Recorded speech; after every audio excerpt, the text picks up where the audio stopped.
warahmatullahi wabarakatuh. Kita bertemu kembali di channel Media Pembelajaran dan Simulasi Digital. Di video kali ini kita masuk pada mata kuliah praktikum spreadsheet ya. Dan materi pada video kali ini merupakan materi baru dari kasus yang kedua dari spreadsheet.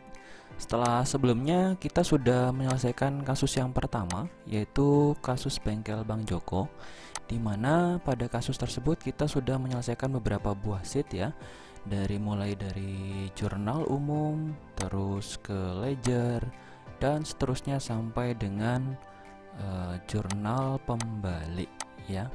Nah, untuk kasus yang kedua kali ini saya akan menjelaskan terlebih dahulu apa saja yang akan kita buat ya, sheet-sheet apa saja yang akan kita buat, dan apa perbedaannya dengan kasus yang pertama. Baik, pada kasus yang kedua terdapat beberapa sheet yang akan kita buat, ada cukup banyak ya. Ada sheet menu utama, ada sheet daftar akun.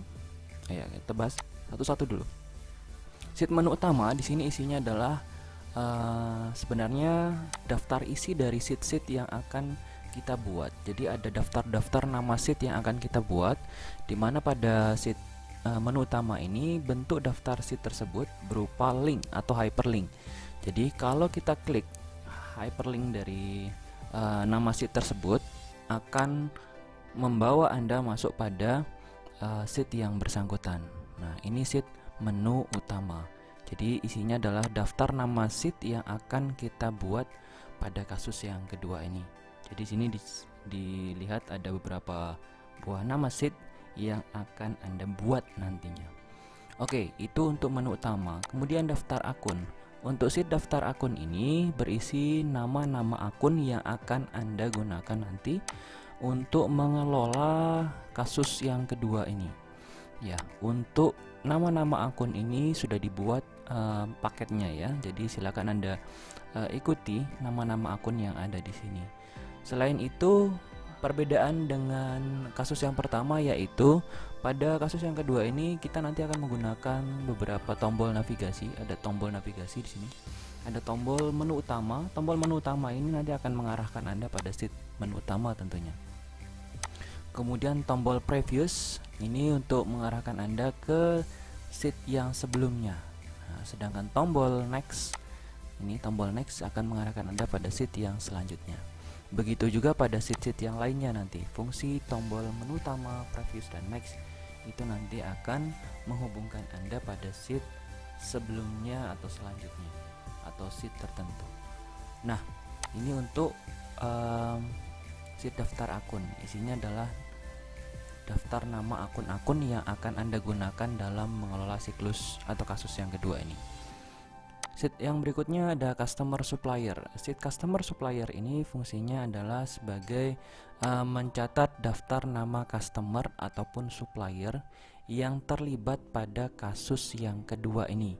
Ada dua tabel di sini nanti yang akan Anda buat, yaitu ada tabel customer ini dan ada tabel supplier. Customer ada dua customer, sedangkan supplier nanti kita memiliki satu supplier. Nah, ini untuk sheet customer dan supplier. Sheet selanjutnya ada sheet neraca awal. Ini fungsinya untuk mencatat data neraca awal, karena ini bagian pertama dari kasus yang kedua ini, maka di sini dicontohkan neraca awalnya masih kosong, jadi masih belum ada data keuangan dari periode sebelumnya. Dan ini formnya bisa Anda ikuti nanti di bagian tutorial pada pembahasan ini. Nah, ini data neraca awal. Kemudian ada jurnal umum. Nah, ini form jurnal umum nanti yang akan Anda buat. Sebenarnya untuk jurnal umum ini terdiri dari 3 komponen. Jadi ini hanya form jurnalnya saja. Cocoknya ini namanya form jurnal ya. Karena apa? Tidak hanya terdiri dari jurnal umum saja, tetapi terdiri dari 3 jenis jurnal. Di sini ada 3 bagian jurnal, yaitu jurnal umum. Ini bagian yang saya blok, yang ini jurnal umum. Di bawahnya nanti ada jurnal penyesuaian, ini yang berwarna coklat ini. Kemudian di bawahnya lagi nanti ada jurnal penutup. Nah, jadi tiga jurnal ini kita masukkan dalam satu form jurnal ya. Nah, namanya form jurnal umum. Nah, nanti tiga komponen jurnal ini Anda input sekaligus ya. Karena anggapan kita di sini proses siklusnya sudah selesai, tinggal kita buatkan Excelnya. Oke, ini form jurnal umum terdiri dari beberapa kolom, ada tanggal, nomor bukti, kode customer, supplier ya. Kemudian ada keterangan transaksinya ya. Keterangan transaksi ini menceritakan tentang transaksi tersebut transaksi apa. Nah, terus ada kolom kode atau nomor akun ya. Di sini ada kolom nama akun untuk sisi debit. Jadi ada dua bagian, debit dan kredit. Nah, untuk debit ada kode, ada nama akun dan jumlah. Begitu juga untuk yang kredit, ada kode, nama akun dan jumlah. Nah, dan di bagian paling bawah ada bagian total. Total ini untuk mentotal nominal-nominal yang ada di kolom debit, jumlah, dan kredit jumlah. Nah, itu untuk jurnal umum, form jurnal umum yang ada di kasus yang kedua. Selanjutnya ada form buku besar. Nah, ini form buku besar. Kenapa dinamakan buku besar? Karena ini merupakan kumpulan akun-akun sejenis, form yang menunjukkan akun-akun sejenis. Nah, di sini yang tampil saat ini adalah contohnya adalah dari akun kas. Ya, bisa Anda lihat ketika ingin Anda melihat kumpulan akun kas dan transaksinya serta nominal debit kreditnya, Anda bisa melihat dari form ini. Untuk akun yang lain, Anda tinggal bisa mengganti bagian kode akun. Akun yang kedua misalnya akun piutang, ganti. Nah, ini nanti di bawahnya akan menyesuaikan. Nah, akun piutang. Nah, perbedaan dengan kasus yang pertama, kasus yang kedua ini sedikit menggunakan rumus-rumus yang sedikit lebih panjang ya daripada kasus yang pertama. Kasus yang pertama rumusnya masih sederhana. Sedangkan untuk kasus yang kedua ini Anda bisa lihat di sini rumusnya sudah mulai kompleks. Nah, untuk penjelasan rumus ini nanti akan lebih detail akan saya jelaskan pada video-video tutorial terkait pembuatan form ini. Nah, ini untuk form buku besar ya. Lanjut ke buku besar pembantu piutang. Nah, form buku besar pembantu piutang ini dikhususkan untuk mencatat transaksi-transaksi yang ada kaitannya dengan customer atau piutang kepada perusahaan kita. Dimana di sini customer yang terlibat kita ada dua customer. Anda bisa melihat tiap customer nanti dengan mengganti kode customernya ya. Piutang apa saja yang dimiliki dari tiap customer nanti Anda bisa lihat dari kode customernya di sini. Maka nanti akan muncul transaksi yang terkait dengan piutang tersebut dari akun atau transaksi yang muncul pada dalam tabel di sini. Selanjutnya buku besar pembantu utang. Nah, untuk pembantu utang karena kita hanya memiliki satu supplier, maka di sini hanya muncul satu, dan data yang muncul di dalam tabel adalah data-data transaksi yang terkait dengan supplier.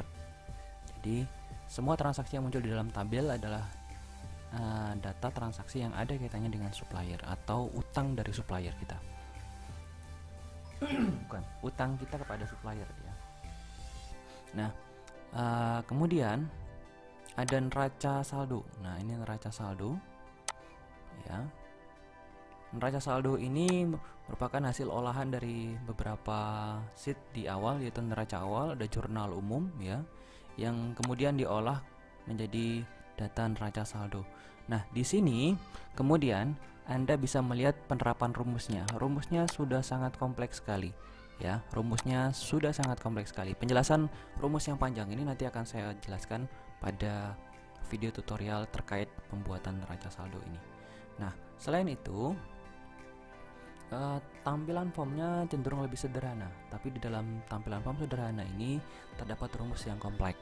Nah, jadi ketika Anda membuat neraca saldo ini, Anda sudah tidak perlu menghitung apapun lagi dalam kolom debit dan kredit, karena semua data berasal dari form jurnal umum ini ya. Semua data berasal dari form jurnal umum ini.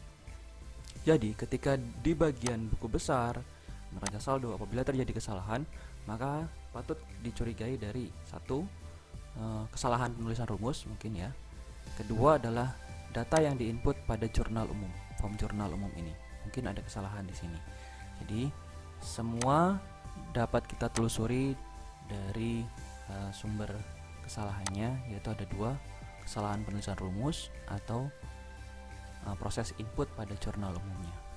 Oke, ini untuk neraca saldo. Kemudian neraca saldo setelah penyesuaian. Nah, ini kelanjutan dari neraca saldo tadi. Kalau neraca saldo setelah penyesuaian ini, form yang terlibat adalah jurnal umum, ya, dan jurnal penyesuaian, ya. Jadi data dari jurnal umum ditambah dengan data dari jurnal penyesuaian. Nah, nanti lebih detail akan kita bahas di pembahasan pembuatan form neraca saldo setelah penyesuaian. Lalu ada laporan laba rugi. Nah, di sini ada laporan laba rugi. Di sini juga merupakan hasil olahan dari sheet yang sebelumnya. Maka nanti di sini hanya tinggal memasukkan rumus saja. Ini untuk laporan laba rugi. Terus ada laporan ekuitas atau perubahan modal, ya. Di sini juga melibatkan sheet yang sudah pernah kita buat sebelumnya. Data-data dari sheet yang sudah pernah kita buat sebelumnya. Kemudian ada laporan neraca, ya. Laporan neraca di sini juga berisi data-data dari sheet yang sudah kita buat sebelumnya, lalu kita olah menjadi laporan neraca. Dilihat dari penerapan rumusnya, di sini terdiri dari berbagai macam komponen. Ada jurnal umum, neraca awal, ya, laporan neraca. Nah, di sini data-datanya kita buat dalam bentuk form laporan neraca seperti ini. Kemudian ada neraca saldo setelah penutup. Nah, ini datanya diperoleh dari ada beberapa bagian di sini, mulai dari jurnal umum sampai dengan jurnal penutup, diolah menjadi satu buah form laporan neraca saldo setelah penutup. Nah, 3 sheet terakhir sini ada yang siap cetak. Laporan laba rugi siap cetak, laporan ekuitas siap cetak, dan laporan neraca siap cetak. Ini merupakan hasil duplikat dari laporan-laporan yang sebelumnya sudah kita buat, ya. Jadi hanya bentuk duplikatnya saja yang nanti tujuannya dibuat untuk proses cetak saja. Oke, demikian beberapa buah sheet, ya, yang kita buat pada kasus yang kedua ini. Lebih detail tentunya nanti akan dibahas dari tahapan-tahapan yang ada tiap video. Selanjutnya kita akan mulai bahas pembuatan sheet menu utama pada video selanjutnya, ya. Nanti silahkan Anda ikuti runtut tiap video, mulai dari pembuatan menu utama hingga video-video sheet yang akan kita bahas di video tutorial kali ini. Demikian untuk video kali ini, penjelasan dari kasus yang kedua yang akan kita bahas di di spreadsheet, ya, di materi spreadsheet.